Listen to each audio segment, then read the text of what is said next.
Every time I do a wedding, I think of our first reading with Moses praying over a battle and Aaron and Hur holding up his hands. Now that might strike you as odd that every time we celebrate a wedding here in this church, my thought goes to this Old Testament passage, this very niche Old Testament passage. But it's very, very simple and very, very human. You see, right behind that altar, after the Our Father, the church invites the priest to do the nuptial blessing. This is a blessing that's prayed over every couple. And it instructs the priest to pray over them with their hands extended, offering benediction. In the exact same way that Moses is invited to pray a benediction over Joshua. And the thing is, that couple is about to do battle.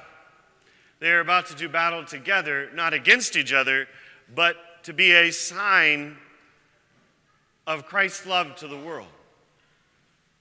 But even that isn't what immediately makes me think of Moses. Because here's the deal. That nuptial blessing is an incredibly long prayer. So I'm posted up like this for like 4 minutes. And I know you're like, 4 minutes? That's not that long, Father. But y'all, this gets tiring. Just doing this for 4 minutes. And I'm sitting there going, how did he do it? How did Moses do it?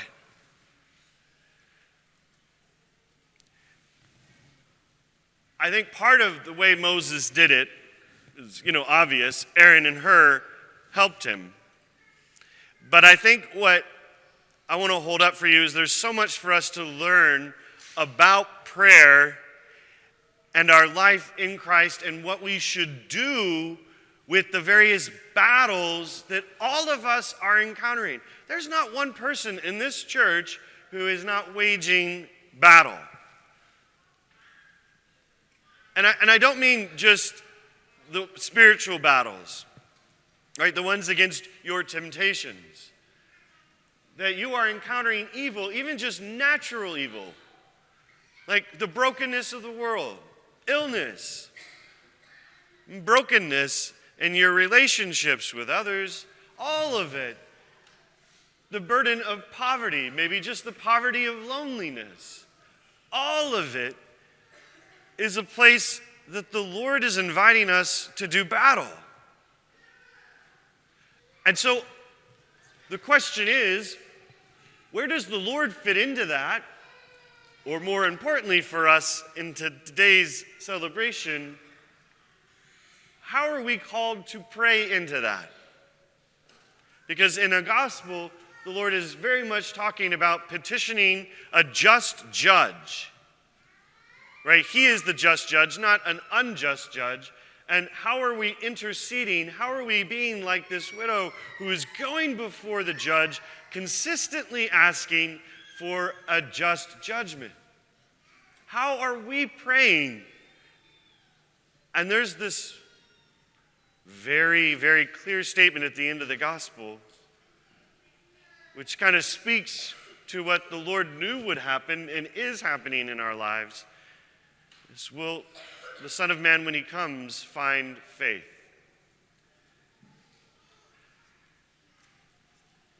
When the Son of Man comes, will he find faith in you? Will he find you asking? Will he find you praying? Will he find you doing battle?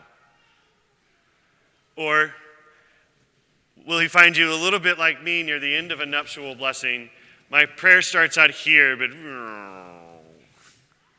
right? It's still a blessing.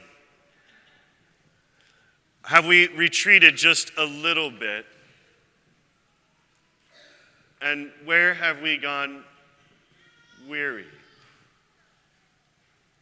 I think so often the first level of us going weary is exactly what happens with Moses. our hearts are not convinced of the connection between battle and prayer.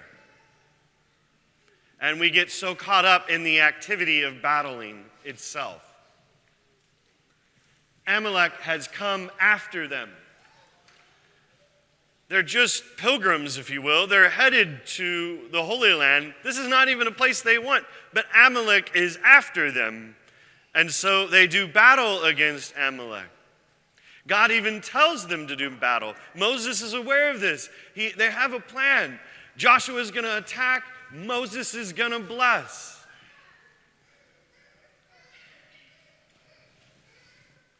I wonder if in Moses' heart,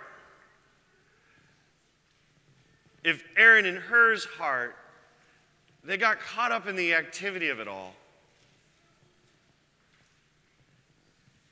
And we can hear it in today's first reading because they begin to draw the lesson that, wait a minute, when Moses prays, Joshua has the better of the battle.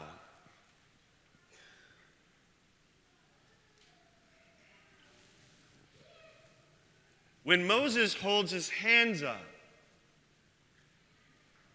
the Lord conquers. Joshua is able to do what he needs to do.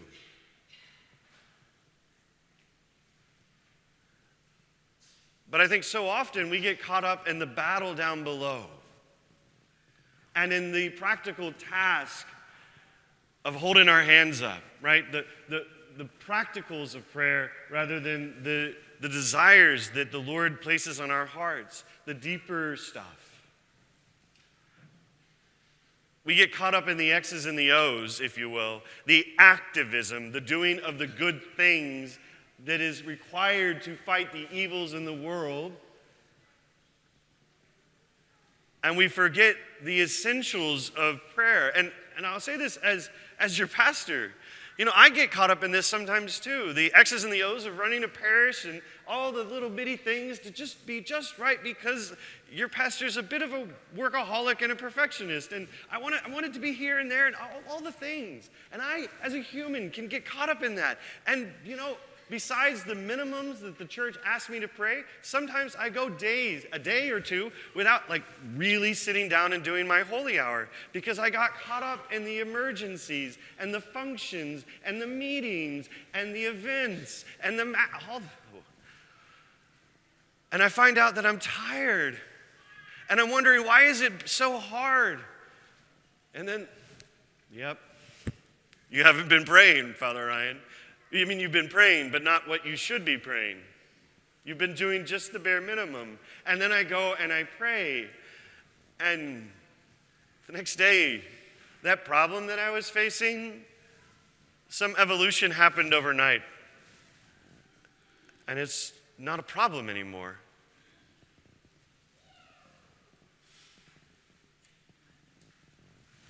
I lowered my hands and I started using them instead of letting the Lord use them. Are you doing that? I mean, how often do you find yourself in that same way that's like, you know, life is really busy and I'm working and I'm doing, and then it just gets hard, and then you wake up after maybe weeks or months or maybe a year or more, and you realize that your entire prayer life has completely slipped away. And you realize you need to return. You're in the same place as Moses, Aaron, and Hur were, watching the battle, knowing that the good things need to happen. You want to use your hands, but you need to know that the Lord wants to collaborate with you. And that He wants to be a part of that solution. I've drawn your heart's attention to this over and over again. It's at the center of my prayer as a priest, but it's at the high elevation. What do I say? About all of our activities, everything is intertwined in Him, and it's from the Scriptures, and it's from the teachings of the church, through Him, with Him, and in Him. What a wonderful thing that the Lord wants me to do battle Not without him, not in front of him, not behind him, but through him. That when I bless, he blesses. That when I pray, he prays. And that's not just for me as a priest, but for you as well. Spiritually speaking, practically speaking, where have you let your hands droop? The second thing that is incredibly important for us to note, and this is maybe obvious, but we are not made to pray alone. That we are made to pray with others. That even Jesus Christ, as he carried the cross, desired in his divine plan that another would help him carry it, Simon of Cyrene. What an intimate thing. He's offering his heart and everything over to you. And yet, the beauty of it is, from the very moment of creation, for all of eternity, he desired Simon to be a part of that.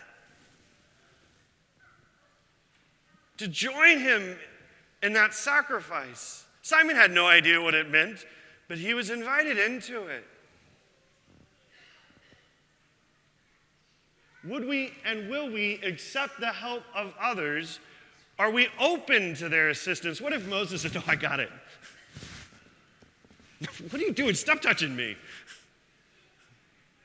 But how many of us do that with community, with each other? How many of us completely ignore that Aaron and Hur are right there? Don't touch me.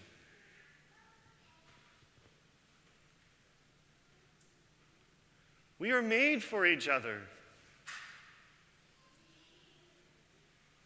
Joshua needed Moses, and Moses desired Joshua, Aaron, and Hur. There is not an intercession in your life that doesn't need another.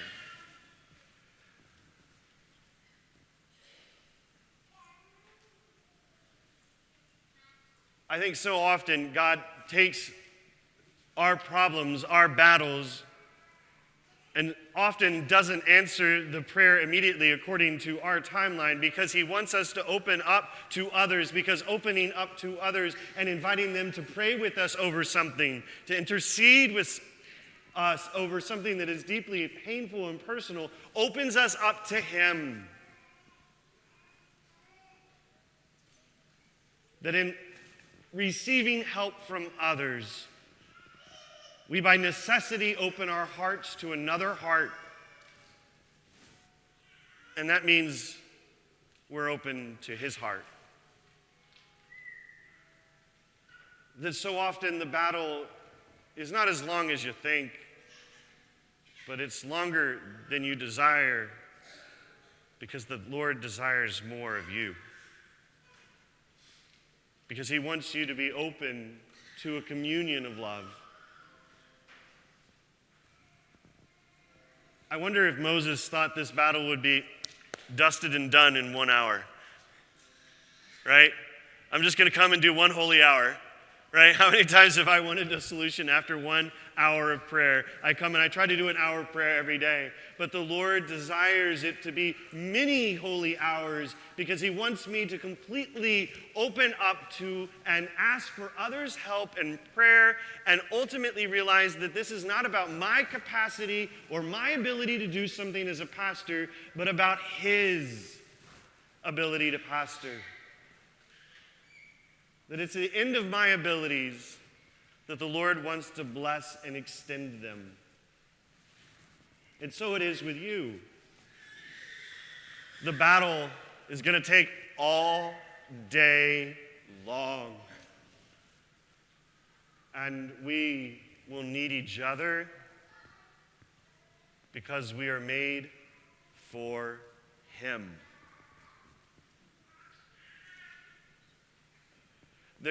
There's still yet one deeper thing, and really, this is where I've been sitting with the last week and praying with it.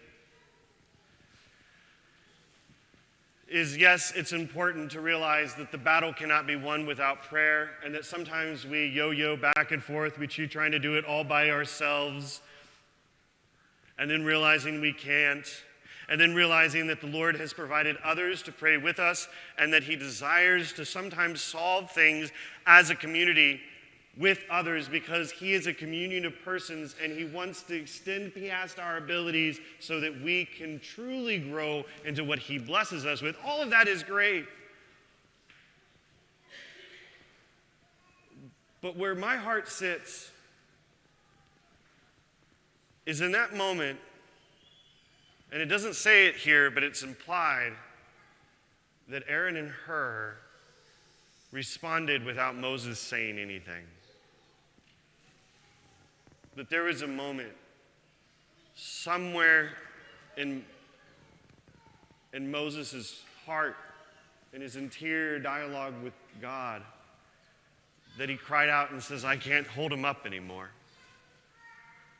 You're going to have to do this. And suddenly there was a rock chair. And his friends Aaron and Hur were next to him.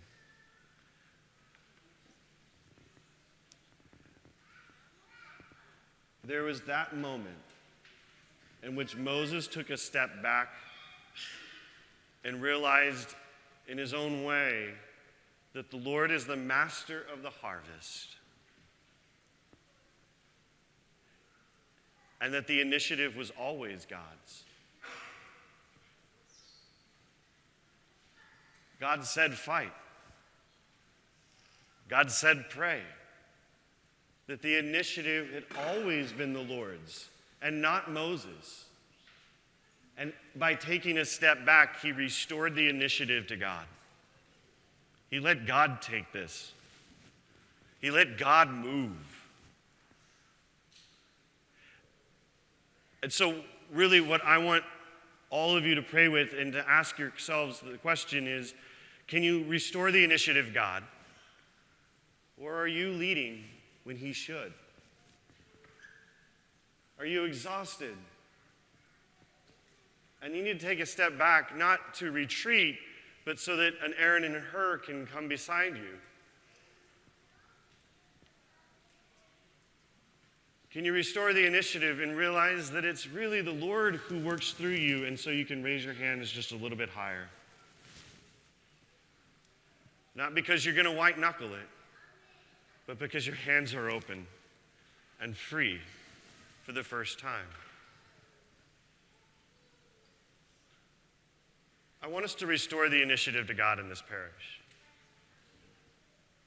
and in your own lives and in your own homes.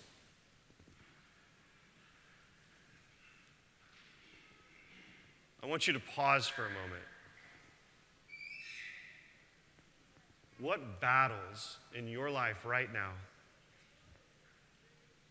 that you need to restore the initiative to God? Go ahead, I'll give you some time.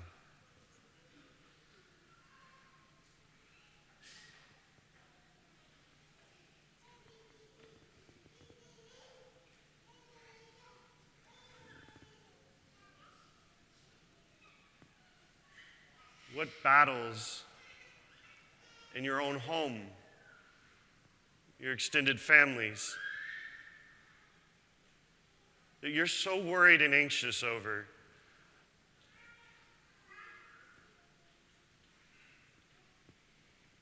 You desperately want someone to be in a part of, that you yearn to know and understand that the Lord says, I do not desire to be alone. I will not leave you orphans. Where in those places do you need to restore the initiative to God? To let him be in control?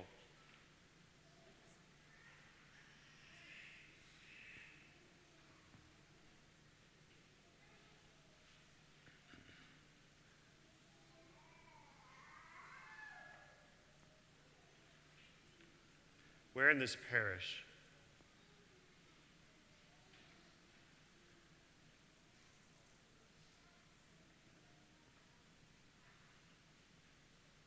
Where in this parish does the Lord need to move powerfully? And we need to take a step back from activities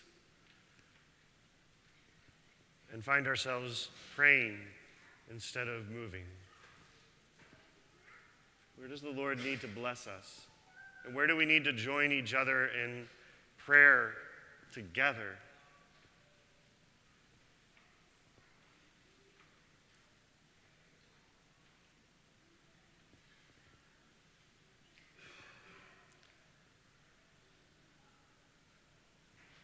I've given you some time to pause and to pray, and I find it beautiful that our baby choir was quiet.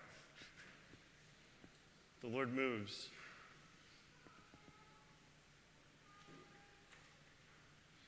If there was a thought that you wanted to recognize but immediately said, no, that's insignificant, the Lord wants to move with that. If you were blank, the Lord wants to move with that.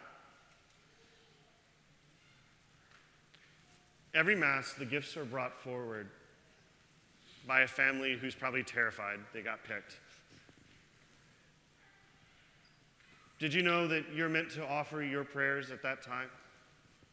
That those prayers are meant to be transformed on this altar? That's the moment you can restore the initiative to God.